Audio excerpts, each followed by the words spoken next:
Who's making noise? It's you. It's not Me. me. I am like a mouse. Who's making noise? Water.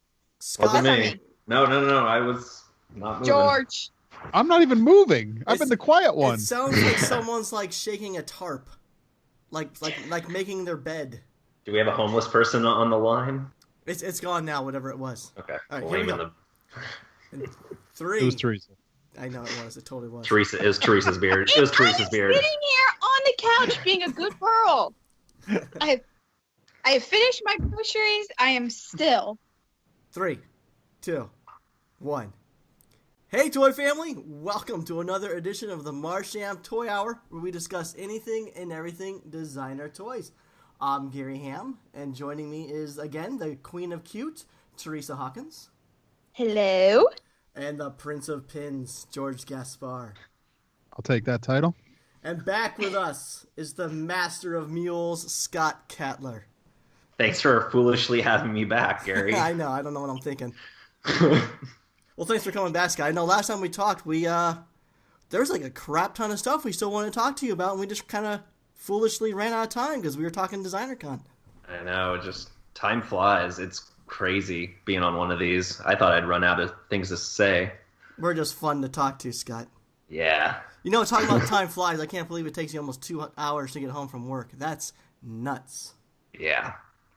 It's ridiculous. It makes me depressed because it shouldn't. It's like if it was like midnight, there would be no traffic and, it'd take 30 minutes, but nope, 2 hours. Yeah, it's like late. It's like past 10 o'clock for Teresa. She's already sitting in her, what are those, Thanksgiving pajamas, Teresa? You ready for bed?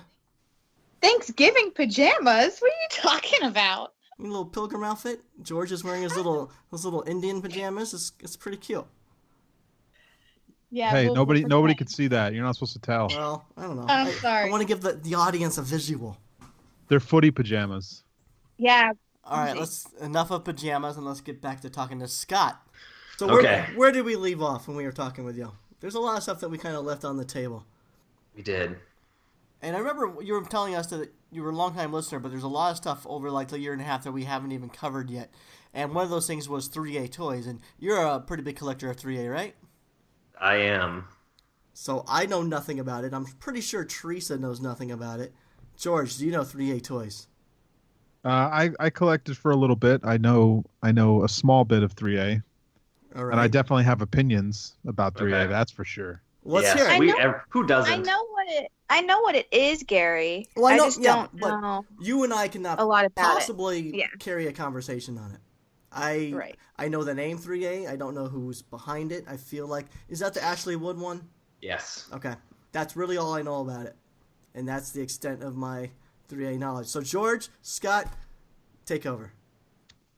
George, that's how this is going to go? We are your, what is it, Padawans? Is that the right word? Are we your Padawans? Yeah, teach us. Explain to us, what is this 3A thing that you guys, or Scott, collects?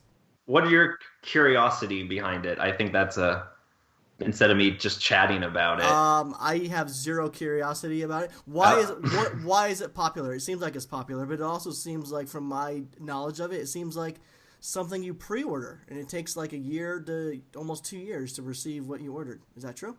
Yeah, it can take 9 months, respectively. Or over a year, usually. Or that. Yeah. Well, describe. So so someone who's listening right now, they have no knowledge of 3A. We have a lot of people just now learning about toys, designer toys, and whatnot, and they're not familiar with 3A. Like, Scott, how would you describe 3A toys? So 3A Toys is the intellectual property of a gentleman named Ashley Wood from Australia. He is known in the comic book and graphic illustration world for doing Metal Gear Solid and Spawn, and there might be a few others that I don't recall. Did not follow him prior to 3A. So the brand is a way for him to get he's also a fine artist as well. So 3A was an outlet for him to take the worlds that he's created and put them into toy form. The 3 part of the name comes from a very large toy producer named 3-0, who currently deal with a lot of licensed toys, but have worked with Ferg, who did the Squats and Misfortune Cats. Okay. 3-0 also produced Nathan Oda's Midnight Crooner. So it's a collaboration between Ashley Wood and the owner of 3-0. From within 3A, there are all these different worlds. Some have to deal with the robots, some deal with Ashley Wood's graphic novel called Popbot, and then he has a few other kind of miscellaneous worlds that he deals with. So Scott, did it start out as like customs that then became production pieces, or? No, he went right into production. Actually, before 3A, Clem and Big Shot produced the first Ashley Wood toys, if I'm not mistaken, George. That I don't know, but it sounds right. Is that the birdies and the cubes? That's kind of as far back as I can remember. There was a 3 birdies without legs, and I definitely know Big Shot did those. Even prior to that, I believe there was a non-articulated early iteration of his Bramble character, I believe, and Clem might have done that. I'm not sure. Teresa, do you know what a birdie is? No, I have no idea what that is. There's all the, I mean, so you have in his Ashley Wood's most popular, I would argue would be the more popular property and storyline is his World War Robot line. Yep. Where he has, before the toys came out, he had plenty of artwork, whether it's crude sketches or really intricate, beautiful oil paintings of these very surrealist images, as well as this Swiss cheese of a storyline to kind of push it forward. And he wanted to make toys and match up with it, and he did it. Okay. Now, I know a lot of people in the designer scene also collect 3A, but for some reason, I've never actually really felt that 3A or Ashley Wood's designs were designer toy. It feels something different. I don't know why. I mean, it is independently produced designs that are very much Ashley Wood. You can look at it and know it's Ashley. So in a definition sense, it's the designer toy, but I never really saw it that way. So, I mean, how did you get into it from being designer toys? How did you make the crossover to 3A? It's a weird one because it doesn't. I think the only comparable thing is it's an individual designer and not a big company. I found out about them through I'd see it on blogs when I was looking up other Western vinyl toys, and on the Kid Robot forums, there was tons of chatter about it. It's funny because on the Kid Robot forum, the most popular threads were 3A, Course, and Cause. And so I'd see 3A at the top all the time, and people were just yapping about it. So I was always kind of curious. So I looked into it, and the old joke is you'd go to their website and nothing was on the web store to buy. Everything was sold out or just nothing there. Yeah. And it was really confusing. I'm like, to figure out how to get these things? And it was like in 2010, they released some figures to the retail stores was about a year and a half into collecting, and I just was like, well, let's check this out. And yeah, it was pretty epic because for $100 you get a 40-point articulated figure with amazing paint techniques and dry brushing, and it kind of blew my mind. Right. That's kind of what you described there about how like confusing and mysterious it was. That's why I just stopped even paying attention to it. Because early on, when they had the birdies and the little the cube robots, I can't think of what they're called right now, but squares. Yeah. All right. Well, there you go. Squares. I was actually sort of really liking that stuff, but I would go to find out info, or I go to the website, and it was just shrouded in mystery, and I don't like that stuff, so I just gave up. I just completely stopped paying attention, and it seems like other collectors really stuck with it because it seems like it's a highly collectible brand. Yeah, they blew up. Yeah, it's very weird. You have to kind of have your ear to the ground to just figure out how their business model even worked. With things go on, they announce when things go on sale, but it's only up for typically 24 hours, or at least that's how it was in the early days. Yeah. So it's all basically open run for that window. So if you know when it goes on sale, you've got that 24 hours, and after that, they don't make any more. Is it all based on pre-order? So they just fulfill whatever is pre-ordered in that 24-hour period, and that's it? Have they ever released anything that is a non-pre-order that's like ready to buy that you know it'll ship the day that you buy it? Every so often later, because they've been around, I think 9 years now. Wow. So it was Um, founded in 2008. okay, yeah. So for the most part, it was always pre-order, and especially in the early days when you're trying to essentially take money, I think you get money to fund the next project, and you're just kind of hopscotching it. They probably were more on the purely pre-order basis. In the last 4 or 5 years, every now and then they'll get some sort of like pre-made thing which actually has a very limited number of how many they have, and then those can usually ship in within a couple weeks. Okay. And they've put a line out that was for retail of like a smaller scale version. Like the normal stuff that we're talking about right now is like usually like the 12-inch scale stuff. Yeah. And so they have released a smaller scale. I think it's 6-inch scale if I'm not mistaken. Yeah. And it's a lot of the same like styles of the figures of the bigger stuff, but they'll do a smaller one and they'll have a retail version. So like stores like 3D Retro and stuff like that can carry things like that. Okay, that makes sense. But it's not the whole line of characters. It's just this specific one they made for retail. Now, George, you said you were collecting it. Do you still collect it today, or no? No, I mean, for a little bit, I collected it a bunch, and I was lucky enough to kind of get tired of the hassle of buying it at a time when I could still resell a lot of the stuff that I had for a decent amount of money and not lose money on buying them. Oh, okay. A lot of the newer stuff you can't turn around.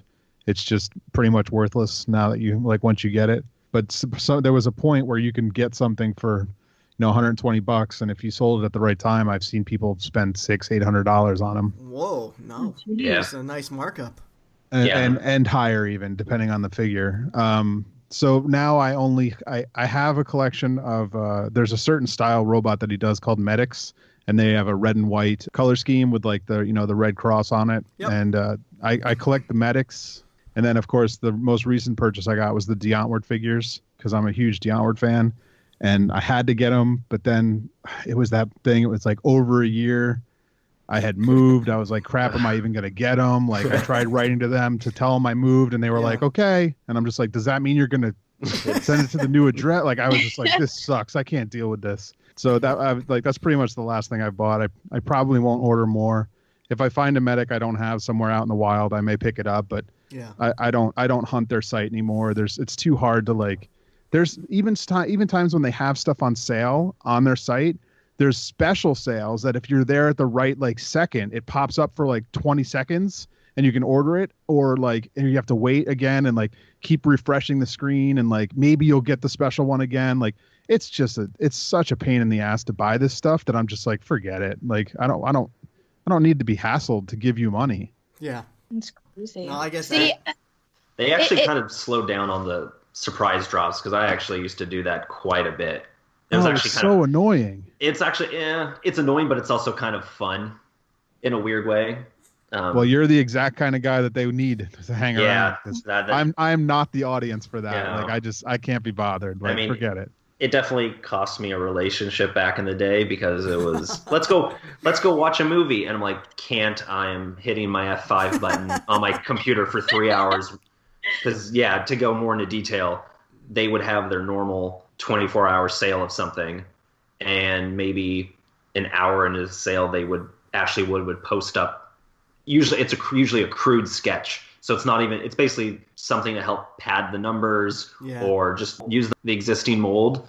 And so he'd do this really quick ink sketch, put it on the blog, and you might not even know what it is. It could just be a sketch. It doesn't even have to be the figure, and you would just sit behind your computer wondering maybe this means there's something going to show up. And they put like 20 into the store. You manically tried to check out, and if you with the potential of getting a cart jacked, which for people that don't know, that just means it's in your cart. It's not yours until you hit the final confirm button, so it can get pulled by someone else who's checking out faster. Oh man. And if you missed out, you don't know when it's going to go back up on the store, so you just have to sit there for it could be 2-3 hours between the times they show up. And with 3A based in Australia, that means you're up at like 8-9 midnight on the West Coast. I couldn't do it, waiting. Scott. I don't know Yeah. how you do it. And you said it cost you a relationship over it? No, I mean, I definitely think one of my past relationships was because that was when I was really, really heavily invested into the brand. We need to have an episode of just relationship breakups just from collecting. There's got to be a lot of great stories out there. Yeah, I mean, I don't blame anyone that says I want to watch a movie and sorry, I'm waiting to buy a toy. It sounds like me. Scott, are you the kind of person who like puts like calendar reminders on your work calendar for toy drops? You have to. I have to block, like I'll block like 30 minutes. I'm like, this toy's gonna drop, and if I have a meeting, I'm gonna be pissed. I never had to do that, but when I used to work in retail, obviously I'm not sitting behind a computer, but I would either pray that a customer wasn't going to walk in so I could be on the work computer trying to check out, or I would make up some BS story that I'm like, oh, I need to go in the back and check inventory, and I would be on my phone making purchases. Yeah. That's awesome. I remember one year I actually hid in the warehouse for a good 15, 20 minutes on Black Friday to get something. Dedication. Yeah. But no, 3A, when I first started, I was buying probably about 3 things a month on average for a good 2 years. Wow.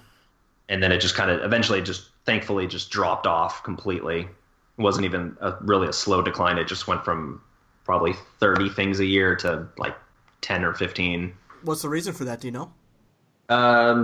Change the direction from the artist would be the nice way to put it. Okay. Now, I know recently they've been doing licensing stuff more. I've seen they've done Iron Man, I think Captain America. Is that more the direction they're leaning towards now, is doing more license work than more Ashley Wood type? He's also doing the designs, right, though? Yeah, so I mean, they have a Marvel license, which gives a Ashley Wood spin on some of the figures, but there's just been less focus on the World War Robot line and the Pop Bot line, which is kind of what brought everyone in. Right. And so anything beyond that doesn't interest me. Okay. He has these like been doing this line with, let's just call her creative director for the brand and his wife, and it's these kind of like, let's call them glorified Barbie dolls. So It's this thing called Poshka and Isobel, which are usually 12-inch figures of females, and they just have different fashion. The long leg ones, right, Scott? Like the crazy long legged girls. Yeah, that's like the long leg female is a very Ashley Wood style, but the ones you probably have seen on blogs, yeah, it's those. Okay.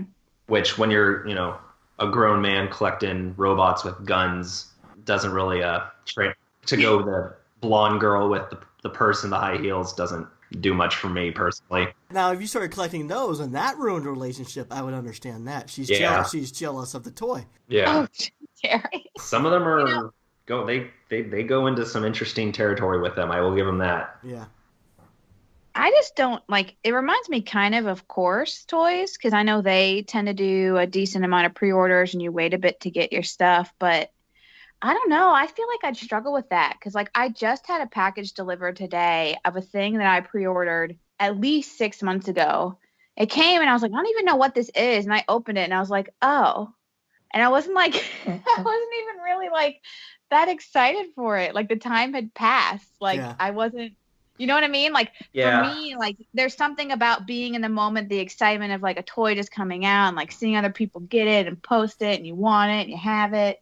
I don't know. I mean, do you struggle with that? Because I feel like I would have a really, really hard time with pre-ordering something so far in advance.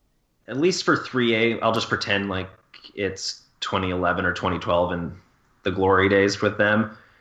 The first purchase you make and first couple purchases, it's really a lot to just take in and be like, wait for it.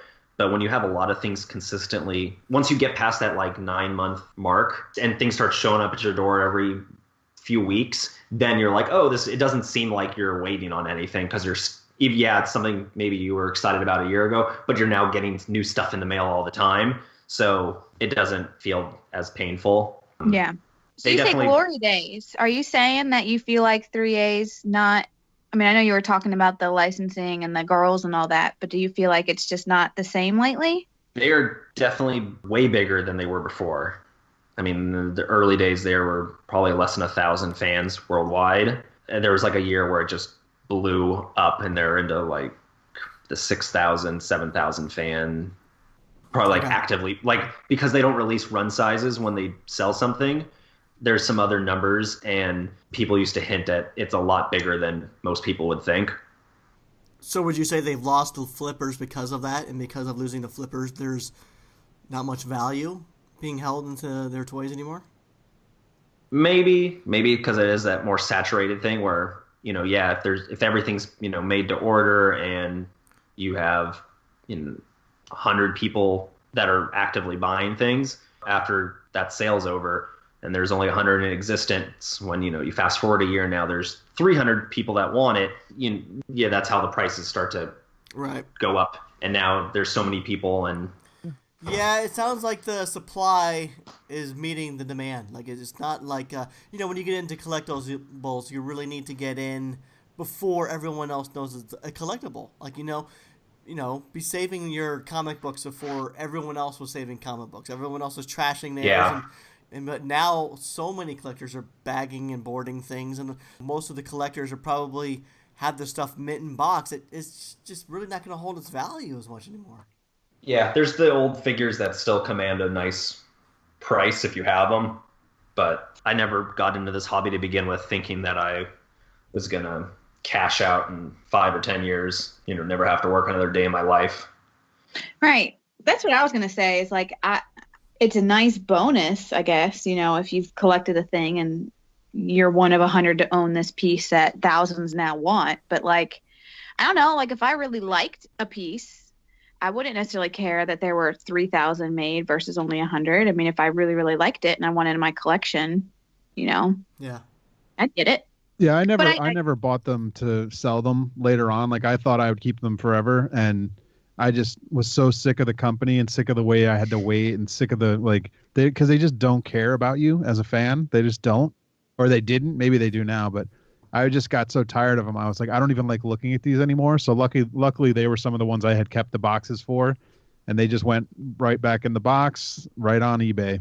Yeah, what I enjoyed more about it for a while was the community, and I would be lying if I said that's probably the best thing that 3A's given me. Is there was a really tight-knit community for a while, and even Ashley Wood was active in his own forum, which is pretty awesome. Yeah. And he there would be things that he would talk about in there and interact with people on a personal basis. That's really special. Does that still exist, or is that gone too? No. People kind of shit on his carpet, and they took advantage of the fact that he was talking, and then they would talk shit about him. And as an artist, you don't want to deal with that. You're trying to be nice to people and interact with your fans, and you're just like, well, I don't want to deal with that. But I mean, at Comic-Con, every year there used to be a lot of organizing to get all the 3A fans together in one place, and everyone would say, this is how many days I'm there, this is where I'm staying, and we'd all organize to have a big hoorah, and that was really cool for a few years there. Yeah, that part sounds awesome. Yeah. I met him at in San Diego this year at the Deontwards. They did a Deontward signing at 3A's pop-up shop. You actually got into that? I did. I got into it, luckily. How many years did you have to wait in line? I can tell you the story real quick if you want to hear it. I want to. I know they only let like 50 people in or something. It was supposed to be I think it was supposed to be 30, and they ended up, I think, doubling it. And it took hours. Once you even had the ticket to get in, once they started, I was there for, I think, 3.5 hours waiting in line after I'd already had the ticket to get in, and they started the thing. I checked the night before at midnight. I was like, okay, let me see how many people are standing out waiting. If there's no one there, I'll just go to bed and I'll see what it's like. And there was already a few people, and I was like, okay, forget it. Because they wouldn't let you start lining up till 8 a.m. And I was like, all right, forget it. This is going to be ridiculous. So I didn't even bother going back, because I checked in the morning at 7:30, and the line was down the block. So I went back around noon just to because I wanted to still pick up the comic anyway. Yeah. And while I was there, a guy who had stood in line in the morning was walking around. He was like, "Hey, did you get the ticket for the signing?" And I thought he was looking to get it. And I was like, "No, dude, you can't get that anymore. That was this morning." He's like, "No," he's like, "I have a ticket, but I can't come back and I don't want it to go to waste. Do you want it?" Wow. So I bought his. He was like, "I'll give it to you for the regular price. Here's the comic. Here's the ticket. Just, it's a $20 for the thing." And I was like, "Sure." So I was able to get his ticket to get in. Right place at the right time. Yeah, it was wonderful. It was perfect. And the guy Comic-Con he didn't even like upsell it or anything. He gave it to me right for retail. Huh. Comic-Con God smiled upon you. Yeah, he just didn't want it to go to waste, which is awesome because I mean he could have just left and been like, whatever. He could have sold that for. I saw how much that comic was going for, signed by them right after the con. Yeah, he could have made a pretty penny if he wanted to. That's really nice of. So I got to meet them and stand in line, which means I got to stand outside in the sun for 3.5 hours and get sunburned, which sucked. But they were all really like. I mean, Ashley Wood was super nice. He was like, talking to everybody. And that's what took the thing so long is because they would only take you up like individually so that you had like a one-on-one with everybody. That's cool. And they talked to you. They signed your stuff, whatever you wanted. Like, I think you were allowed to sign like 3 different things. And they gave you a free poster that they would also sign. Like, it was really a really nice event. Like, they did a really good job for the fans. That's cool. It was just really hard to get, obviously, because it's Comic-Con and the whole thing. Yeah. Yeah. George, I cannot believe you just told this story because what I was going to bring up is a friend and coworker of mine did that. I think he was at the same thing as you. I mean, probably there was only There's only one D-word signing it. Yeah. He said he got into this like special thing that only 50 people could go to meet him. So it sounds like the exact same event. Oh yeah, I mean there was only that event. That was the only one there. So if he was there at Comic-Con, he was there. I was with him. Well, you may have met Phil Back. Doubt it. I didn't talk to anybody but the 2 people in front of me. The famous Phil Back. The famous Phil Back. But she likes to say first and last names. I don't know why. Phil Back. Give Phil Back my love, and I'm glad he was there, and we're brothers in line. Yeah. I like the full names, Gary. I know. There's nothing wrong with that. You're weird, and I like your weirdness. So Scott Katler, I want to ask you something. So you talked about having a relationship ruined over collecting. Now, I want to know, could you personally date a collector yourself? No, I could not. Kind of did that. Kind of did that once, and kind of left me sour because it was like a divorce where when you break up, which ultimately is going to happen, who gets what? Oh no! Did you go on like halvesies? Like, so it wasn't your toy; it was like a joint toy. It was with that last time I was on, the one that I got started collecting with. Oh, the Ugly Dolls. Okay. Ugly Dolls. There was some legit Ugly Dolls we had that I do not have currently. Sure. Oh, heartbreak. Yeah. And of course, she gets it all because she was the one that introduced it to you, right? Was that kind of thrown in your face? Kind of like it was at her house. It was at her house. So what am I going to do? Break in and take them all? Plus, I don't want to date another. Are we talking like designer toy collector? Or yeah, I'm not. I'm talking about strictly toys. I mean, someone. Okay, not someone that collects like coins or something that's completely coins different. That are crushed by trains or shark teeth. I'm gonna assume it's something different. I mean, could you date someone, George, Teresa? Could you guys? Well, I guess George, you kind of have. Teresa, could you date someone who also is into collecting toys to your level of collecting? Yeah, probably. But now you're making me think, Scott, about the whole. I have to be very clear about which ones are mine. Oh yeah, get a prenup on all this stuff. Or start buying duplicates or something. Like if we both really, really like something, be like, well, I'm gonna buy mine. If you want, you have one too. That's another problem. I don't know. But yeah, that could be really hard. Especially if it was like someone who liked the same stuff as me. Like it would sound silly to get duplicates, but that would be rough to have to sit and deal with who gets divvying up all the good. Man. Okay, what if they didn't like the same thing as you? Could you have your house also taken over by, let's say you met someone who's into grotesque sofubi? Could you have your two worlds meshing in the same household? Or no? I mean, You'd let it happen for the love of the other person. it would just have to be in its own little space. I mean, you always have stuff that you don't like in your own house. I mean, I'm sure you. I mean, even if you're not dating someone who collects things, your significant other is going to like things that you don't like. I mean, you allow it to happen because they want it there. Right, but collectors are different. If it's someone who like buys the occasional knick-knack and they're sort of into seashells or seahorses, okay, that's fine. But when someone's making 3 to 5 purchases weekly and it's showing up at the doorstep and all of a sudden it's taking over this room of the house and then that room of the house and then the closets and then storage units, that's a lot to deal with. Yeah, I mean, I've done it. I've done both the collecting with someone who doesn't collect the same thing and the breaking up of the two collections. And it wasn't that hard. Okay. Because it actually helped, I think, that we didn't collect the same things. Because then when it was like, which one's yours, which one's mine, it's like, oh, well, this one's obviously yours. Like, right. You collect this thing. This is you get to keep this, and this is obviously the things I like more. And even if we both liked the thing, one of us always liked it more. So it was pretty easy to split the stuff up that way. Okay. Yeah. And you can always find the thing again. You usually, for the most part, unless it's like one-off paintings and things like that. But for the most part, you can find the thing again if you really miss it. Yeah, there's something that I was after. It took about 4 years to finally track it down. What was it? Don't leave us hanging. Oh, something so not even that exciting to most people. It was one of No Friends Pecan Pals. Oh, I love those. Those are great.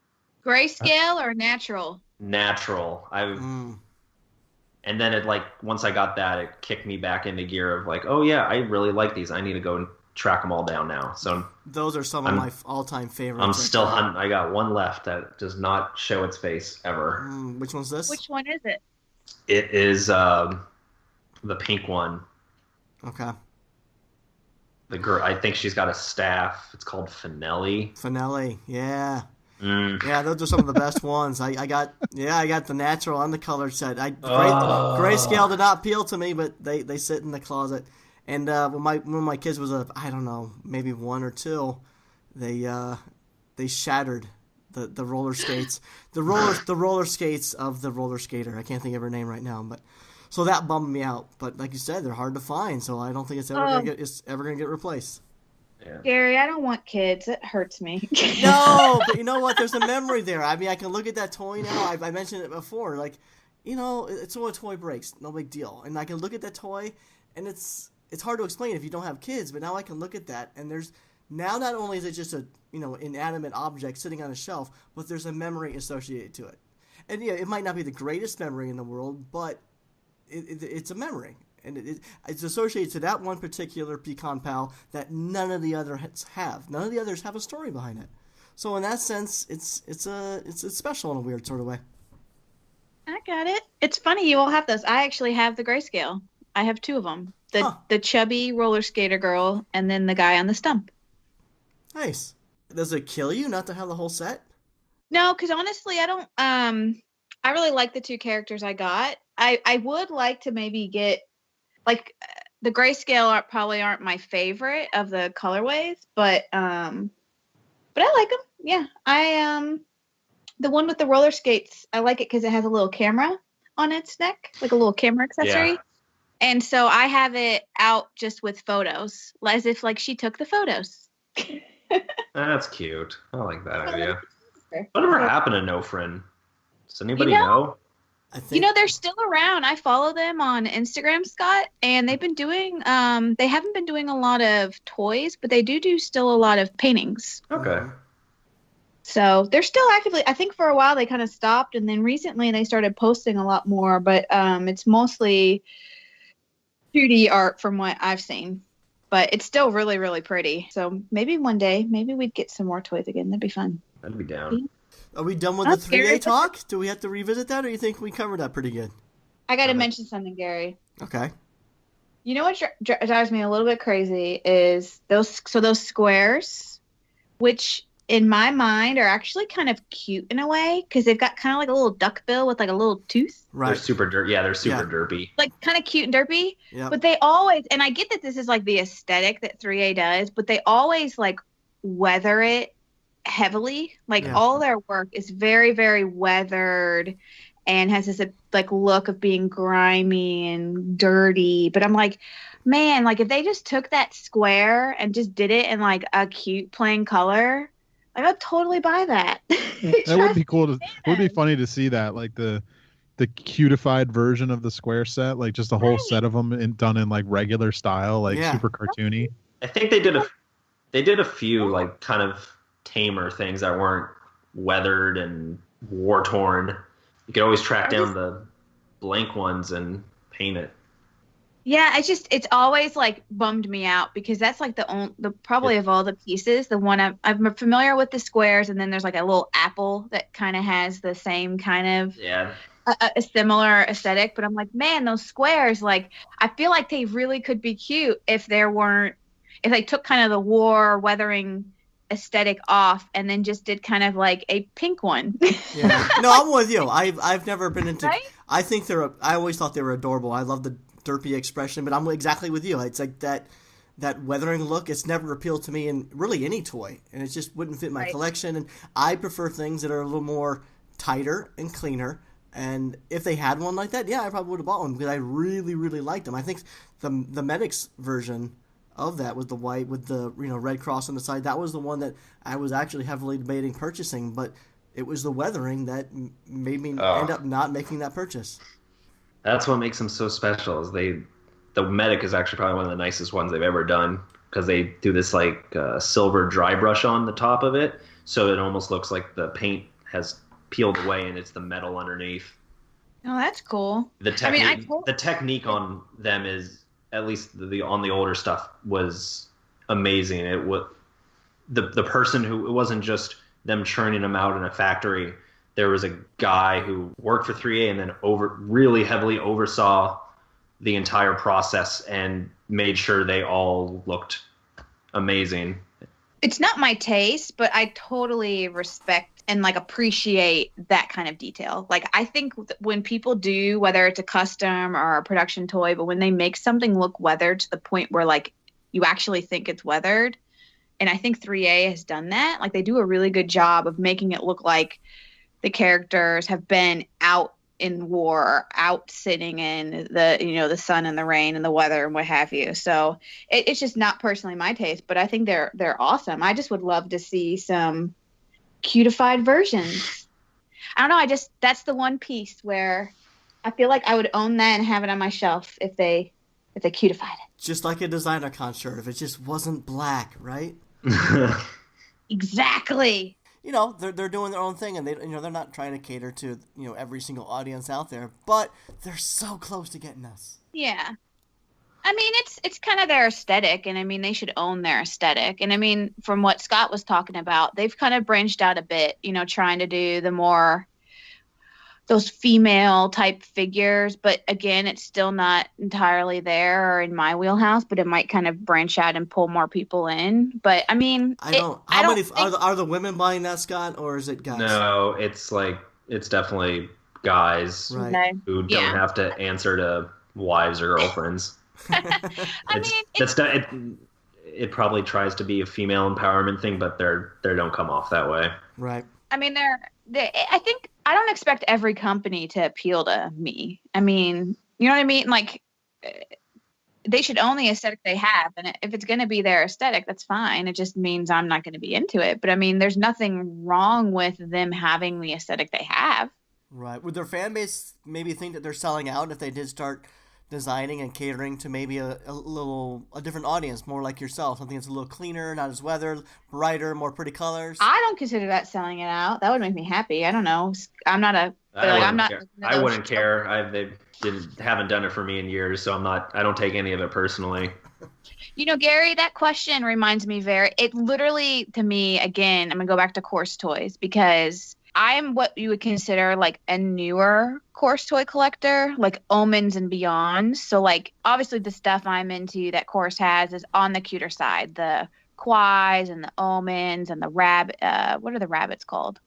Nibble, Nibble, yeah. root, nibble and root. But like they're obviously branching out and getting kind of a little bit away from their original aesthetic, which was more of the.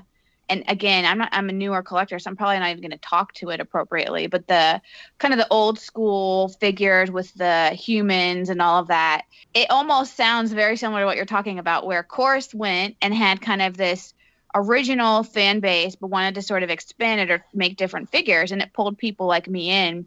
But there's still that original collector base. Some of them that are like really bitter about it. Yeah. Like they Right. really don't like the fact that there's a thing like an omen and there's the nibble and the root. Like that's like they're like, that's not course. That's not the course that I fell in love with. Like, what are you all doing? You're making something that's like not what I want. I want what you've always done. Yeah. So It's just so silly though, right? Because Mark and Sven of Course Toys should be able to do whatever they want to do. Like, why do they? Like, some people Yeah. just assume that artists should have to work in the exact same style for the rest of their lives. And so what if you end up having fair weathered fans that sometimes purchase from you and sometimes not? It's just like it's good for business to have a wider target audience, and if that's where Mark and Sven feel like one day designing for a cuter side, like artists Right. sometimes want to work in a variety of different styles. Sometimes that's A mix. where you are in your artistic process, and that Yeah. you want to grow and try and do different things. And if that's what they want to do, their fan base should support them. Yeah. And not just expect them to just do exactly what they want Right. every single time. And I feel like even though they have branched out and tried some more different stuff and maybe appealing to a cuter audience like yourself, Teresa, like what they're still doing and the style that they're still working is still very much their brand. Like you look at it and you still know it's Course. So it's not that much of a derailment from their original approach. It's just different. I mean, Right. And it's- everyone's in it to make money and get more fans, so you can't constantly cater to the same 50 people for years. Right. Yeah, and it's not like they've lost their way. I mean, they still they made a new False Friends recently, which is like the pair of like a human and another character, like more of their traditional type stuff. And like the new ones that we are talking about, the ones with like the exploding bodies and all Yeah. of that. It's not like they have lost it. They still do that. They still do what I would consider kind of old school Course, but they're doing new stuff as well. And so like there's people like me who are tacking onto that, and then they still make stuff for kind of those older collectors. So to me it's a win-win, but I feel like some people can get heartburn when things change. And I feel like almost like if 3A started to do that, like the really old, and maybe it's already kind of transitioned that way from what you're talking about, Scott, where there's Yeah. already older collectors who've kind of fallen out based on the direction they've taken. But I feel like if they kept doing it, it's just gonna there might cause even more heartburn. But again, like it's just the way of how things should go. Like things should evolve and change, and they should try different things and do what you do as an artist, where you explore and try and grow and change. I mean, it's just how things are. Yeah, I mean, being stagnant as a company, I guess, can sometimes be bad, but you want to be a little more diverse as a company. But as far as artists, I think a lot of people want them to be more stagnant and work in that same style. For a lot of artists, you can't tell the difference between their styles today and 20 years ago. Not much change. Most artists' Yeah. fan base won't let them change either. So like if it's good if you can just ignore them and just change anyway, because you'll find new people. You'll find new audience. But Yeah. it's scary. It's hard to do that. I mean, George, have you ever had that happen with like your sculpting style? No, because I don't really have I don't sculpt as an artist to make my own things. I'm more like I try and capture someone else's style when I'm trying, because I'm sculpting for artists. So Okay. I'm trying to capture their style. I don't have a style of my own to put into it. That makes sense. You're like a shapeshifter. You be who you need to be. Exactly. I'm Yeah. a sculptor for hire. I'm not an artist. Have you ever wanted to do your own stuff? No, not really. I like sculpting for other people. I like because I'm inspired by other people's stuff. So I like to. The challenge for me is translating it into 3D. So I like to take other people's things and figure out how to make it look good in 3D. Right, and you do it damn well, George. Yeah. So let's take a brief moment to mention our sponsor. So for all your designer toy needs and desires, and as holiday season is upon us, and you want to do some shopping for your friends and family and all that good stuff, be sure to check out 3dretro.com. And 3D Retro also has a brick and mortar location out there in beautiful Southern California. And then there's StrangeCatToys.com. Be sure to use promo code DOPE at checkout, and you'll receive 10% off your entire order. And for all your designer toy news, be sure to follow and check out thetoychronicle.com and spankystokes.com. All right, let's get back to Scott. Now, Scott, I do want to touch on something that we didn't talk to you about last time. So let's talk about it now. So we were talking how you essentially got into the toy scene through Ugly Dolls. You're a fan of Ugly Dolls and David Horvath and all that stuff. And then at some point, you went from being a fan of a lot of different artists to being a friend to a lot of different artists, and not just like the occasional acquaintance type person that you'll see at a convention. You say, "Hey, remember me?" and you talk. No, you actually became genuine friends with a lot of different artists in the toy scene. And like, what's that like, making that transition from fan to friend? It's still pretty unreal at times, just because some of these people are super normal. But when I step back and say, oh, I am friends with this person or that person, they're a really big deal. And it's just crazy to still be on like a first name basis with a lot of them. So how'd you make that leap from fan to friend? Do you have any good stories of how you became friends with a lot of the different artists? Like, for one, I know Dan Goodsell, Mr. Toast, is someone that you're really friendly with. Like, how'd that come about? Yeah, it actually is a pretty fun story. So my early days, last time I talked about, I used to go to Japan, LA, and Monkey King, 2-3 times a month, and so I'm really good friends with present and past employees at Monkey King, and I was good friends with the shop owner Jamie from Japan, LA. And in fall 2010, Jamie messages me saying, hey, do you want to help volunteer at the Sanrio was putting on a 50th anniversary event in Santa Monica inside an airport hangar for 2 or 3 weeks. And she needed volunteers because she was curating the fine art portion of it. Okay. And so she said, hey, just come down. Whatever artist might need help, setting up their installation, just help out whoever needs help. So I go down there, and I mean, Dan happened to be there, but I didn't know Dan other than just seeing him at DCon for once or twice.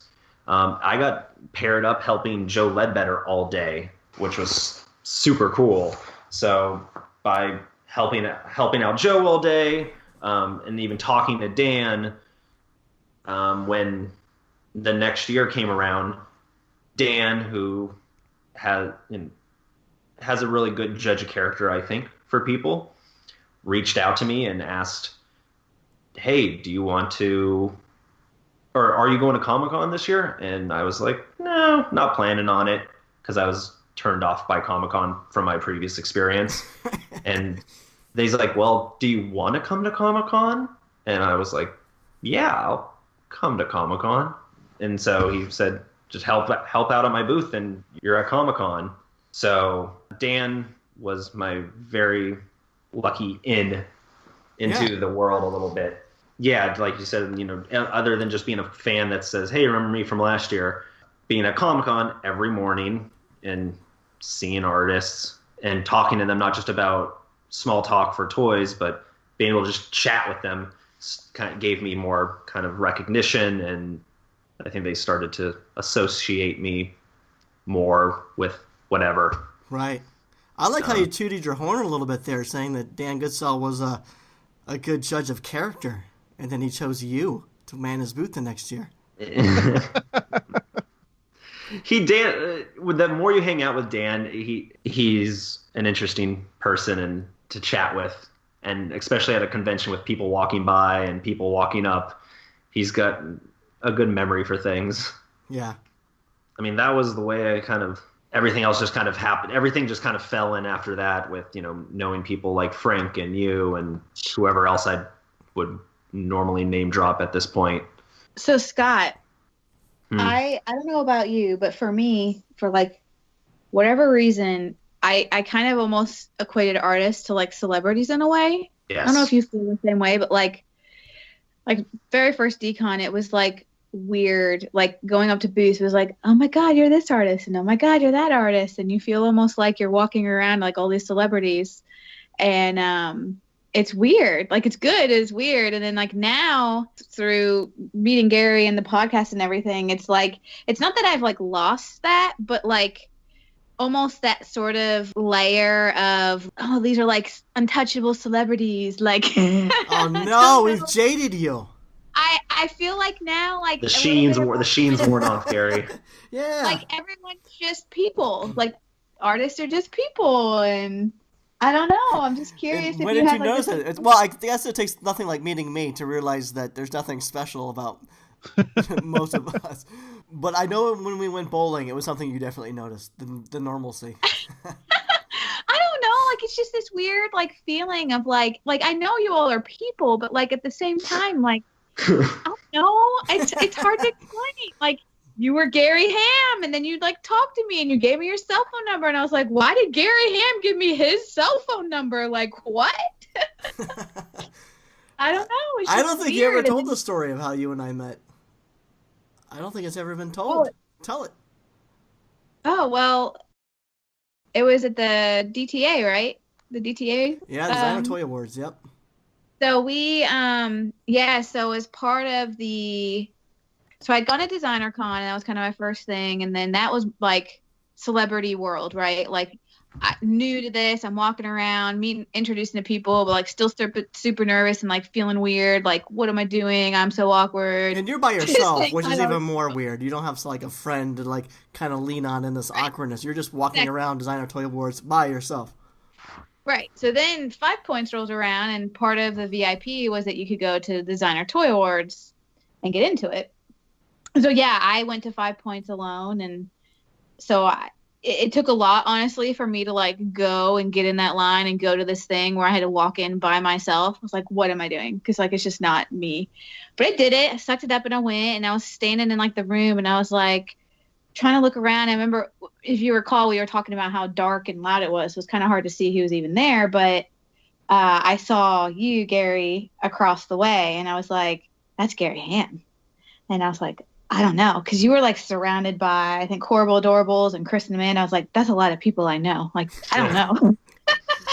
Like, should I do this? Should I like go say hi? And I was like, you're either going to stand here like talking to no one, or you're going to suck it up and you're going to go say hi.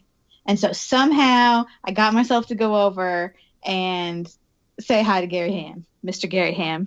And I don't know, that was like, I think if I hadn't done that, I don't know what would have happened, because we ended up talking, and then I ended up going back and talking to you all a bunch, and we hung out at 5 Points, and then I became a member of the podcast and all of that. So yeah, like that one little Now you're a decision of celebrity. but no. Yes, you are. Yeah, people were Come on, stopping you at JPK knew who you Decon. were. Designer Con. Come I on. know, right? What's happening? But yeah, I don't know. I feel like that one little decision of deciding to just suck it up and be awkward and say hi. Now, I don't know. It's kind of crazy. Yeah, it's weird. Defining moment in my life. Like, Yeah, I mean, even though a lot of I'm very kind of like, we'll use the word jaded. There have been times where I've had dinner with people, and at the time it was like, oh, this is cool, and then I walk out afterwards, and me and my girlfriend were just like, holy shit, we just had dinner with these people. Like right. that, no one's gonna believe it, because we're not gonna take pictures at this thing. So there's times where it's still just kind of like, it hits me that I'm very fortunate to know so many amazing creative people. For sure. And well, but do you feel like too, Scott, that like there's still people that I still have a few people I'm scared to say hi to? Yeah. Like Frank Kozik being one of them. I really want to say hi and introduce. I just am so scared. See, and that's where I started, so maybe that's why I'm better at meeting other people, because I started with the tough one. Yeah, and it's funny But because when we were at DesignerCon, we were at the Horrible Adorables booth, and Frank did stop by, and he was chatting it up with Jordan, and I would like look at him every once in a while, but we never met eye contact, so I just never went up to him to introduce myself and all that stuff. But I knew Teresa wanted to meet him too, so we saw him outside. And I'm like, well, screw it, let's go meet him. And so I introduced myself, but then I forgot to introduce Teresa. That's how I am. I'm a terrible introducer. So I feel bad that we did have that moment we were talking to Frank, but I forgot to introduce Teresa because I know that she wanted to talk to him. I'm terrible. you failed me. I did. I don't know, and it's the thing is, like, I know he's not, like, I feel like I know he's like a big teddy bear, and even like I watched, so like Scott's Girls did their so cute. interviews at DesignerCon, and like they interviewed Frank, and he was super sweet, and I'm like, I feel like I don't know what it is. It's just like this weird feeling still with certain artists that I like. There's certain ones that like I just know now and I'm comfortable with, and I feel like I can walk up and talk and no problem. And there's still some out there that it's still that sort of weird, like, I don't know, like, am I gonna annoy them, or like, do they want to, like, should I say hi? I don't know. There's it's plenty of weird. people I don't even approach to this day because of that. Some people are just approachable. You can tell, like, oh, you just get that feeling, and then there's certain people that's like, no, I don't think they'd want to talk to me. Yeah, well, first, the person I am still scared to talk to, and it's been 2 decons now, is I can't muster up the courage to talk to Chet Zar. That's amazing. Chet's like the nicest guy. He intimidates me. It's like him sitting there surrounded by his art. I just I want to, because when I started collecting, even though he wasn't doing designer toys, I kept on catching his art, and it's always been awesome to me, and I can't muster it up to talk to him. So Scott, wait. On the other side, go. I'm not familiar with Chet. Is he on Instagram? I want to look him up. You might be scared of him. If you don't want to have if you don't want to have any nightmares, look him up tomorrow. Yeah. Oh, just look him up. It's Chet Zar, Chetzar, Chet Zar. He's the master of dark art. Should I take my headphones off? this is why I probably don't know him, because it's not my aesthetic. No, but it should be. He's an amazing painter. He's nuts. Yeah. So Scott, we're gonna make a deal with each other. When we go to DesignerCon next, we're both going to face our fears, and we're going to say hi to the people we're scared of. Okay, I can do that next week. We can do it. You guys should totally do it. It'll be a little challenge. It's tough to break out of that shell, and that's what you will need to do. I think because of doing this podcast, I've talked to a hell of a lot more artists and companies than I probably ever would have in the past. I probably never would have approached a Skinner or a Paul Kaiju at a convention, just merely because I don't think they want to talk to me. Why would they want to talk to me? I'm like, our styles are so different, and you also you do just get nervous just talking to people that you don't know, and I think it's because I would associate their toys with them, and that's the case. Like, the book doesn't always match the cover. Just because their toys are psychedelic doesn't mean that they are. Like, if my experiences, right, both Skinner and Paul are like extremely and super nice guys and very easy to talk to. So why I didn't push them in the past is I don't get it. Well, and from go ahead. I was just saying it's funny because I collect a lot of cute, so maybe that's why I've had pleasant experiences. Because I feel like if you're going to make cute stuff, I don't know, you gotta be nice. I don't know, but maybe there are people out there like who don't match. So far, everyone I've met like has pretty much like been super, super nice. I've yet to try to walk up or meet or talk to anyone and had it be like complete opposite or just not what I expected.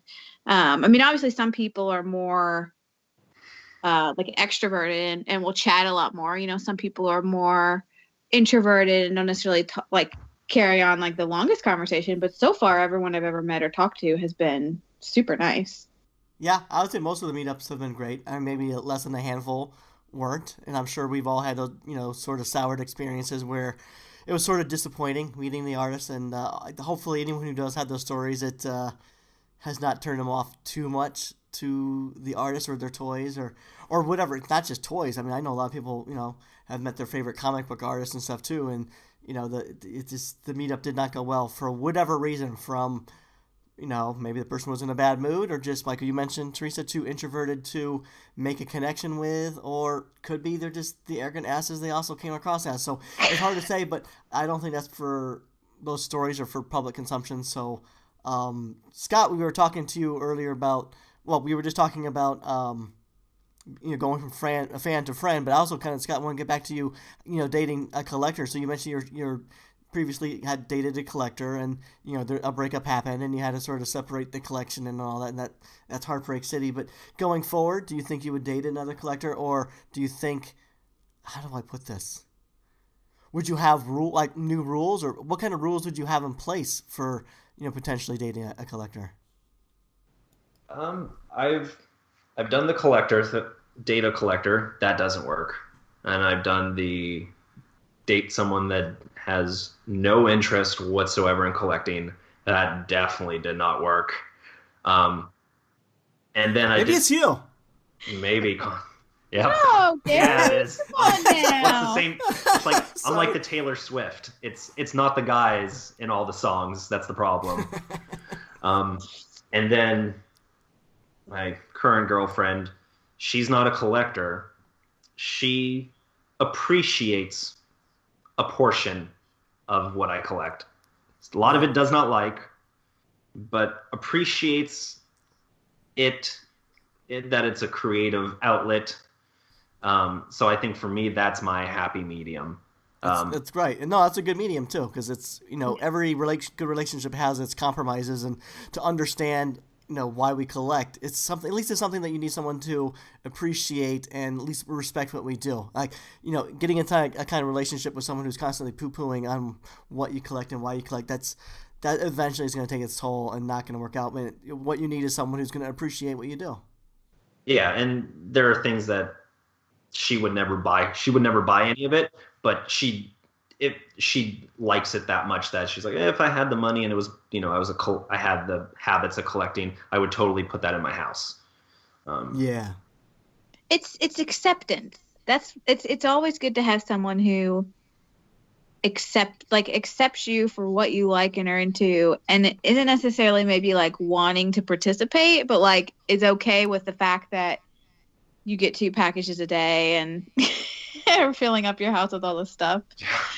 Because I kind of had that. Like I during all this collecting, the one person I was dating at least was maybe not necessarily into it, but like completely okay with me being into it. Because he's like, if it makes you happy, go for it. Like, you do you. So it's good when you can find someone who accepts you for your weirdness, as Gary would say. Because I'm weird, but it's me. You're a little weird, but I mean, it's always weird when you're dating someone and you realize, okay, when and how do I introduce them to what I collect? Because it's, I would assume if they weren't into it, that would be an immediate deal breaker at that point. I think both my major relationships, they didn't know what they were. I would probably mention in like small talk, like, I collect these like art toys. I don't think they ever knew what they signed up for until they came over and started seeing the stuff, and they're like, oh. This is intense. This is way worse than I could have imagined. I laugh because I've been there, Scott. It's like, I remember when I was dating, I would bring someone over, and most people were accepting of it, but I think I always got labeled as the 40-year-old virgin guy. Like I was Steve Carell to them. It was just something that most of them could not relate to, and it was always interesting just having to kind of like, this is who I am. This is me.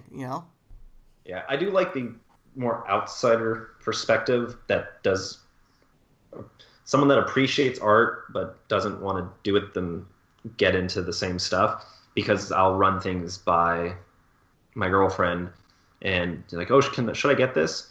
And even though the answer is always, I know it doesn't matter what she says, I'm going to make up my own decision. Sometimes the little extra input helps as a filter. Yeah. Sometimes I do get like, oh my God, yes, that's beautiful. You should totally get it. And then other times and most of the time it's, you're crazy. Why do you need that? You already have 4 others that look just like it. That's usually what I'm confronted with. That's a tough thing to explain, is the completest or all the different colorways. We have the same conversation every time I get something that I have multiple of already. We go through the same conversation of like, just so explain it to me why you need another one of these. Yeah. It's so funny because I like being able to do that, but obviously, Gary, there's certain people who do not assist in reining me in. Oh, right. I get Like, blamed again. well, sometimes I like to reach out, like I'll flip. I don't necessarily have a significant other to do it, but like if I did, I could see bouncing like someone who's not kind of into it. Sometimes I think it's nice to get someone's thoughts. Like I'll be like, "What do you think of this? Like, do you like this colorway? What do you think? Like, do you think it's worth this price?" And sometimes it's nice to have that ability to bounce that off of someone who's maybe not as ingrained to kind of give just a thought or opinion on it. But at the same time, I could see it being extremely frustrating where there's someone constantly just saying, "Why do you want this again? Are you sure you need this?"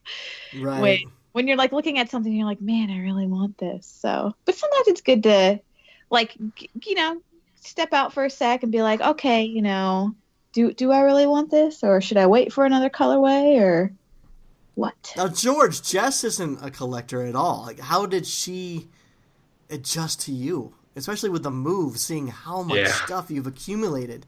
You want me to let her answer that? She's right here. Yeah, let's hold hear on. it, Let's Jess. hold on. Let's get her perspective. Hi, Jess. Hi, Hey. hi, Jess. What happened? What was the question? Like, how we were talking about dating a collector, and could you ever date another collector? So, but you're not a collector, but you started dating George, who has 20, 30 years of collecting, and then you ended up moving with him, and you saw how much just to you is probably crap he's been collecting and just hoarding for the last 30 years. Like, how, as someone that he's dating, like, how did you adjust to that? I didn't. Oh boy. And I still haven't. The show just got good. but you still love George, for even despite his weird, habits. Yeah, it was easier for me because I had knew what the scene was about already. Like I kind of knew a little bit because of Ben and Victoria. I'd been to Designer Con. I kind of knew what the vinyl like toy scene was. But then like dating it and like seeing people actually buying it and taking it home was a different thing. But but we have rules in the house. We do have house rules. Let's hear 'em. Yeah. Let's break it down. So toys only go in designated areas. Okay. Mostly in George's office. I've bookshelved out a lot of I painted some bookshelves from IKEA, and so the toys can go on that. Okay. He tries to hide things, like thinking that George! I don't see them, Oh. but I find them instantly. No, I don't you're hide like- things. I put new things out in funny places. That's how that goes. No, Okay, that's you're not not like how it hiding a goes. candy collection. Just like you open the cookie jar and you're like, what is that thing doing in there? Yeah, like he bought like this like little pygmy hippo blind box thing, and I hate tiny things. I'm like, it's junk, throw it away. What's this 1-inch pygmy hippo gonna do? And so now he's like hiding it on my candles, or like he'll hide it near the sink. Oh. Like he'll well, try. that's fun. He's having It's fun your with house you. mascot. You need to embrace it. Give him a name. Make It's not something- the first thing he's tried hiding before. Let me just say, we wouldn't have the tiny pygmy hippo if we didn't have to go to Japan, LA to get your Hello Kitty stuff. Oh. Listen. Bam. Okay, George, we're gonna have a talk after that. She does But collect I Hello do. Kitty. But recently, I think with dating him, I've been getting to collect a little bit more of like the cuter kawaii type things. Like I have a shelf. Like I have 2 little shelves in the kitchen. But if it doesn't fit, it You like must have something's quit. got to go. I'm not gonna pack it up and store it. Oh, just wait, Jess. Just wait. Oh You'll see. no, how next- I see what's in our storage though. We have a storage unit. Don't give all my secrets away. Because George, I want to know what other rooms these toys are. Are they allowed in the magic room? Oh, Jesus, Gary. What? where the magic Could you- happens. could- We No, we no, actually no, no. we don't have like I actually don't want any toys in the bedroom personally. Like I don't want any. Good. I don't Okay, want yeah, stuff in the bedroom. I don't like a cluttered bedroom. I like it to be like clean, neat. I like it to be minimalist in there if I can. So like, And you don't want toys falling off the shelves and stuff. yeah, no, it's like I'd rather like I don't actually like contrary to what my apartment looks like before and Yeah. some of my room looks like currently. I actually don't like it to be super stuffy and stuffed, but I just had too much stuff for the tiny space I was living in. And I just never took anything down because I have a problem. Like I don't like to be the guy that like rotates it or puts it in a box in a closet and then takes it out and just puts it out like certain times a year. Like if I have it, I want it out. Like if I'm going to put it in a box, like I really like I have like even the store stuff I have in storage right now. I have such a hard time like keeping the storage because it's like why do I want this stuff if it's just sitting in storage? I'd rather have it out. Okay, he says that, but he doesn't mean it because then we'll go through the boxes and he'll be like, "Oh, I sculpted that. Oh yeah, I sculpted that. Oh, I sculpted right. that. Oh, I can't get rid of that. I had that since I was 7. Oh, I can't get rid of it. Like that was sent to me by a friend from 12 years ago." So he says these things, but he don't mean it. What do you hate the most that he has in the house? Oh, I hate this episode. It's my favorite episode so far. I think this goes back to the thing of I don't hate anything because he likes it. Oh, come on. What's the thing No. There's not like one toy that you find either like really ugly or annoying. Yeah. or Is there gross something or that you just want to creepy? constantly throw a t-shirt over or just want to hide from them? Mm-mm. No, I don't No? think so. I had one of those, Gary. Oh, I definitely. You 3A, did? funny enough. That's definitely the one for me. Which one, I Scott? think 3A stuff, that's always the I don't get it. Yeah. I had a Sony Angel, which have you seen those, Jess, with the little wee wees? Mm-mm, no. But it, George is gonna look it up. I think they're at Japan LA, or at least they yeah, used to be. Sony Angel. I have one, and I only have the one, and I don't collect them because I can't get over their naked hoo-ha parts. It's kind of like it was that one thing that my significant other, previous significant other, did not like. He's like, I really don't like that. Like, it's creepy. Is it because they're naked babies? It's not the naked baby or like the porcelain doll-esque type of thing. Like if it reminds them of like that, like that kind of creepy porcelain doll. But like most of the other stuff I collect, it's just cute creaturey things. Like I don't think there's anything like to necessarily ever like, I don't know. Obviously I collect them and I like them, so I can't find anything at fault. But These are I think cute. it's They cute. remind me of Tuesdays. Tuesday's like the little kid ones. Except, with, like, yeah, I think these came first, but they have more clothes on, I guess you could say. yeah, like the little babies with little animal sidekicks. Mm-hmm. Yeah. Jess, I'm booking you as a guest for next month. Okay? Okay, sure. We need to go deep. For our cute episode, Gary. For cute and just more prying into George's life that he's uncomfortable with. Oh, jeez. You're gonna make I'm in. I'm an open book. we've got a happy George, Gary. We can't ruin that. Oh, have you seen? These two are so disgustingly in love that we can't possibly disrupt that. It's just going to bring Who are them you guys closer talking together. about? You and George, you two on social media. Don't be jealous. It's funny to me that George sounds like me, where he collects and collects and collects, but he also wants like a clean home. Like literally, that is my constant battle because I like simple design and like shelves with like proper spacing and like not clutter. Mm-hmm. But like I'm so contradictory because literally they're everywhere, and like I can't get a handle on how to like mesh my desire to have like a non-cluttered living area and still wanting to have all these things on display. It's really, really hard. I could help you with that. Yeah. Would you just get... Are you like a professional organizer? Well, I think for us it really helped because we moved. And so in the beginning I could like, you have a studio, you have your room, you have these shelves, we made a display case. That's it.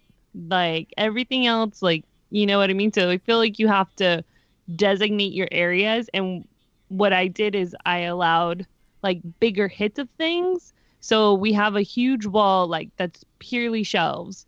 And even though it looks like it's a lot, but at least then you have 3 other walls that are now clear of something else. Right.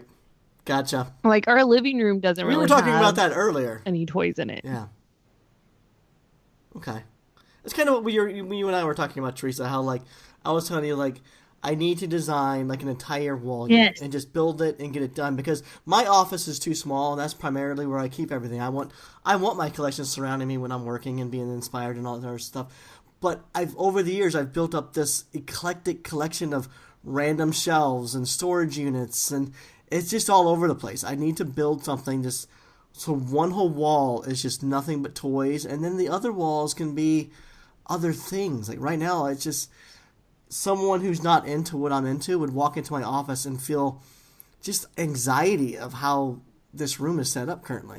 I'm like you. I want to have a clean, organized room, and I think I really need to just build myself a shelving unit because I'm not finding it at the stores. That's the other hard part is I feel like at least for the scales we collect, I mean, other people it might not be as difficult if you collect larger scale items, but when you're collecting 1 inch, 2 inch, 3 inch tall things, I can't just go out and buy a bookshelf because they're built for books and it just looks silly to me to put this teeny figure on this giant shelf. And so I've really struggled with that, like finding what will work. And yeah, I'm getting to a point now where it seems like a custom built thing just is the way to go to get exactly what you want. Exactly. You hear that, Jess? She likes to collect small things. Yeah. All right. Sorry, Jess. George sent the picture. You got to get risers. Yeah. Yeah, but see, can I be honest? I'm not a fan. They don't like it. I have a bunch. Talking about. Yeah, you really have to. See, like what we do is we have books and we put things like, yeah, well, that wouldn't really work. We have candy jars and we stick all of our small things in that. But no, that's still painful. Okay, I like that. It's actually really cute. Like touch each other and get scratched. Oh, that's so. See, no, but George, you're lucky because all your stuff is very uniform in size. Yes, I was just gonna say the risers. That collection is specific. The risers work in this case because it's basically one giant display of the same type of thing. Yeah, I'm not a fan of this particularly displayed thing. Like our shelves are a mix of books, larger scale toys, and like we have some smaller things in there. Like we put them on top of the books, as like I don't know how to explain it. We're just gonna send a picture. I totally get it. It reminds me a lot of Sarah Harvey for the Love of Toys and. Yeah, love her, the way she displays it. That's what I envision. Like, I want my house where things are spacious. So, like, yes, like I could picture whether it's a shelf on a wall or a bookshelf where it's multi-purpose. It's got some books. It's got, I don't know, some memento from my mom and then like a toy here or there. It's just, I have so much. I feel like then I'd only be displaying like 20% of what I own if I like did it that way all over my house. What if you did, like, maybe not a bookcase, but you know how IKEA sells the cubes? Like, maybe, like, those smaller wall-mounted cubes? You can kind of build it from, like, floor to ceiling and, like, kind of like a Lego. Up and down, up to the ceiling. In my head, it's a good idea. I'll draw it out and send it to you. Because in my head, it's a good idea. I can't. Look at that. You got an interior designer, Teresa. Yeah. I'm all for ideas. I see the jar idea. Well, I think it's cute. It pains me. No, it's just It's just all of his like OMFG stuff. So they're very particular things that aren't really of high value. Well, okay, I don't want to say that. No. They're not painted, so they're not going to get all scraped up and messed. Okay. I guess I just don't own anything like that I would feel. But I have one, like a lot of quantities of the same thing. Maybe like the little labbits from the blind boxes. Maybe I could see putting in a jar. But I don't know. I'm very oddly particular about keeping my toys in tip-top shape. that I makes think me it's like nervous. when you start going around through your house, you're gonna find that you have a lot of random small things. I mean, that's That all I was collect, though, George's Jess. house. I don't His- think you realize, like, that's what I do. Like, my collection is very small, 3-inch and under. So you probably wouldn't like it if you don't like tiny things, because that's a I lot of. hate tiny things. They drive me crazy. They My mom like buy. instilled it into me early. Like, if you stop playing with it, it's officially junk. So I never collected anything. So it was really hard for me to date George, who's like this complete. What's the word for it? Like a completion. What's the word? Completionist? A Yeah, like completist? and somebody who buys and stuff on a daily basis or Kickstarter and all these things. I'm like, but why? I don't get it. It's funny. Sophisticated hoarding.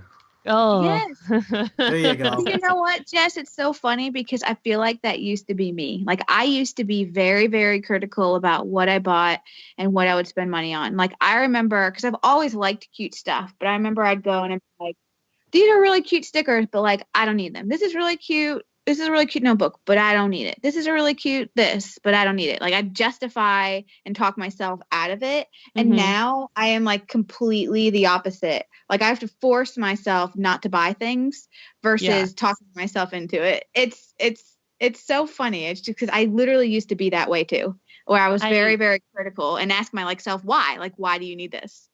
I really can't. I do that now. Like, I bought some stuff at DesignerCon. I bought these little, I would say they're about like 1-inch little figurines handmade. And I'm already like, but why? Where am I going to put them now? Like, I thought I was like supporting an artist. I was like, oh, I'm going to support her. I'm so excited. And I got him and like, I still love him, but I'm like, but where am I going to put him? Guess I could put him up on my shelf. You got to just learn to enjoy, to just, you got them because you like them. I And that's can't enough. enjoy. That's Only enough. George can enjoy, and then I'll just keep it under control here.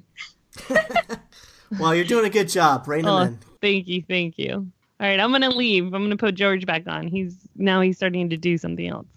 All right. George, Bye, did you go Jess. back to sculpting? Look what you did, Gary. You just kind of took us all over. See, I know, this episode's all over the place. oh, here's the We transition didn't even- though. So, we have all these issues with relationships and trying to balance it out, and that's exactly why it's good to make real friends that collect. So you have someone, so your significant other doesn't have to deal with it. You can offload all your excitement Yeah, and right. frustration on other friends that collect and probably have the same exact problems. It is Um, nice having someone that can relate to all the crap that we deal with. Yeah. 'Cause, yeah, you're right. You try talking to your wife or boyfriend or girlfriend, and They don't get it. They want to listen. They want to act like they're listening, but in the end result is they haven't experienced it. They're not fully involved and into it like we are. Yeah, I know everyone makes friends, but I think in a community like this, I think it's even more important than even the toys themselves to kind of have a bond with other people. So you're not just, it becomes more, the hobby becomes more. Yeah. It is. It's nice to have someone when you buy something you can share it with someone. Say, look what I bought, and then they get excited for you that you bought something, or they can understand and appreciate that. Oh, what it took to finally find that toy, and they understand it. Yeah, I totally agree with it. Having that bond and friendship with a lot of people, I think that's why this toy community is so great, is because a lot of us do have that. Yeah, especially if like you get, like you said, you were hunting like a toy for like 4 years, Scott. Like, I could see if there's this thing I've been wanting for forever, I could like post it and people would be excited for me because they realize like, oh my God, that's a thing. Like, you've been hunting for forever and that's really hard to find. And oh my God, how'd you find it? Like, I couldn't share that same experience necessarily with a significant other like I could with the toy community. And so it's nice to be able to have people out there that you can share those things with and talk about and all that kind of stuff. It's that, and also, I've made friends through this community across the country, and I even know people on different parts of the globe, even that we go even beyond the toys to the point of, I'm using, going on like an anniversary vacation to stay with a friend 3,000 miles away, and we're just hanging out, and I'm playing with their, newborn baby. Yeah. I mean, that's super special, and I've made lifelong friends, and we can have real serious life chats about things that aren't, toy related, because there's more to life than toys. No, there isn't. But it's cool to think, because of this community, I think all of us can say that you could probably one day go to Japan or Europe or even Australia, and there's going to be someone that we can meet up with, and help guide us through where's the local toy stores we should check out, or even the local eateries, or maybe a place to stay. Like, we've met enough people in this amazing community that I think has allowed that to happen, which I think is awesome. Yeah, I mean, that for me, like I said earlier, that's the best thing I've gotten out of 3A. Is a lot of my friends were all 3A collectors, and we kind of went through the pain together, and now we've all kind of maybe lost the interest in 3A, but the friendship still remains, and maybe it was even stronger than before. There's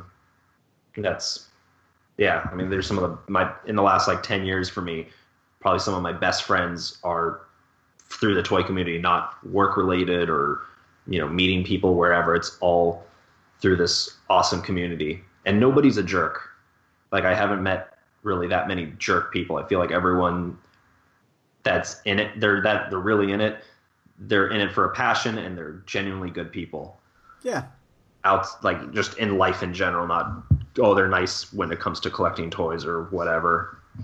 I hope what you say is true. I mean, I don't know if I'll ever stop collecting toys, but sometimes I do wonder, like, would some of these people that I'm friends with today still be friends with me if one day we don't have that shared interest anymore? I definitely can say I'm fine. I could definitely drop my collection tomorrow and still have friends for life, and that's awesome. Watch their kids grow up and get married, and go through all those things in life with them. Mm-hmm. That's awesome. And one day introduce their kids to this crazy world. Maybe.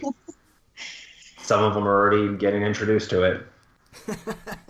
Well, and the funny thing is, like, some of the people that you, like, if you've been in the scene for a while, like, my first Comic-Con as a vendor was 2004, I think. 2004 or 5, I can't remember. But there were people that would come up to my booth every year since that year. So, like, there were guys that were in high school who have now graduated college, and it's cool to be able to watch these people, like, who started out as fans of the work, and then they became friends because you see them every year, and then all of a sudden now they're all, now some of them are older, and like Corwin Webb, who's in the OMG Series 4, he was in high school when we first started seeing him at Comic-Con, and like him and his brother come every year, and now we're friends. We've hung out. We see each other outside of cons, and he was in our artist series of figures, and it's just cool to be able to, like, transition from just this, because we're all just a bunch of nerds collecting toys, so we have that initial bond, and then it's like, you find things from there, and you grow up together. Yeah, totally. I mean, toys are just a springboard, I think. Exactly. Like, they're just a starting point, and then I feel like once you get to know someone, I mean, it's not like suddenly you wouldn't be friends because they don't collect toys. It's just the kind of common denominator that gets you all talking and hanging out and getting to know each other.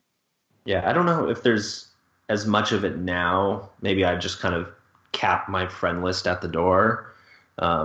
It's at max capacity, but I like the idea that they go to a signing, and they're not just there to get the toy and leave, that they're staying and hanging around, and, hey, this is my name on Instagram, and you put a face to it, because everyone's seems to be you're more chatty on social media, but when it comes to in person, then it's like, where are all you people? I think I sort of fall into that category though, Scott, because I used to be pretty shy. I mean, behind the mic and on social media, I'm definitely more outgoing than I probably am in person, especially at conventions. I wouldn't approach people, and I wasn't going to the after parties, and I always felt like either the third wheel or like the boring guy in the group. Like, everyone was already kind of sort of clicked up or, whatnot, and I was never one to, like, invite myself to things. So actually, the one reason I stopped going to Designer Con is because, I had the family, but the other reason was the last few times I went out there, I was by myself, and I was mainly doing breakfast by myself and going to dinner by myself and just going back to the room early by myself.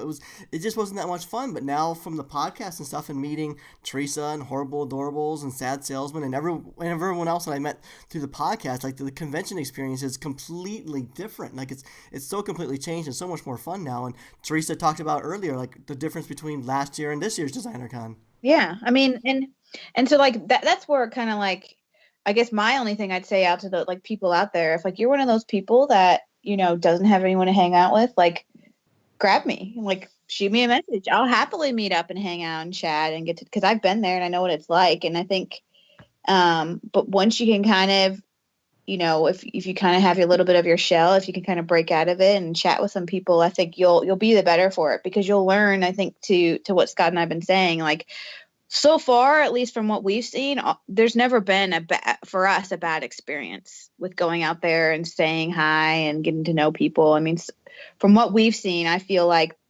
the community's great. Like there's no one I've yet to meet that has not been super nice to talk to and super friendly. So I think you just kind of have to take that plunge, like force yourself to go out there and kind of work through that initial sort of awkwardness of kind of getting to know people. But once you do, I mean, it's amazing how many people you run into and say hi to and all of that. So yeah, for sure. It's crazy how different, literally it's crazy how different it is over the past year for me between last Designer Con and now. I mean, I always have people even my parents, they always ask, like, why are you keep going back to Comic-Con every year? Because all you do is complain when you get home and while I'm there. And the only answer anymore is I'm there to see my friends, because a lot of these friends, I don't get in, San Diego, I have a really good chance of seeing them.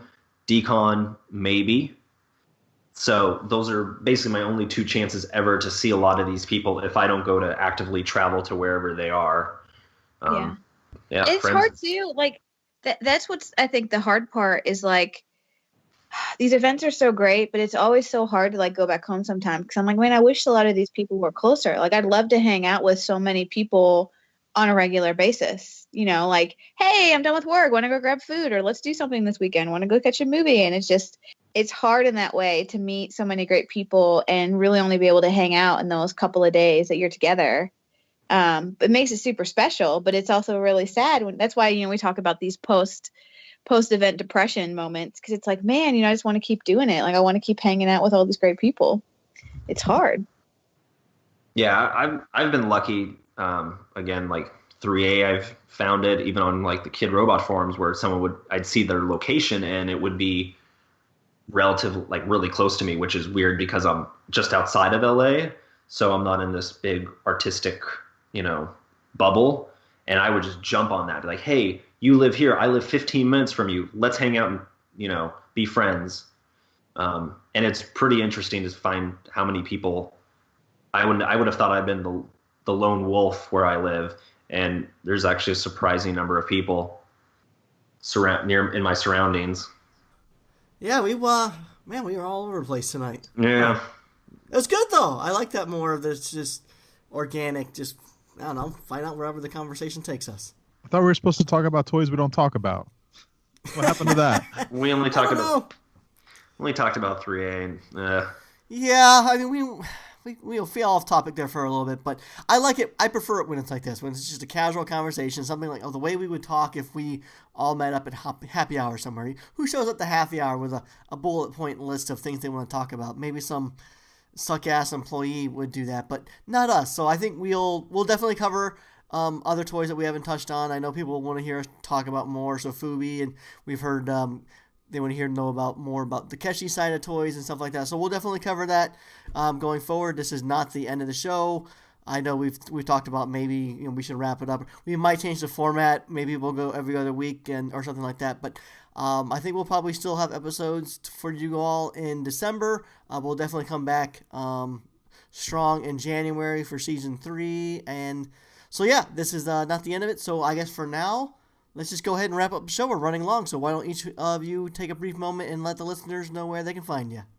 So Scott, why don't you go first?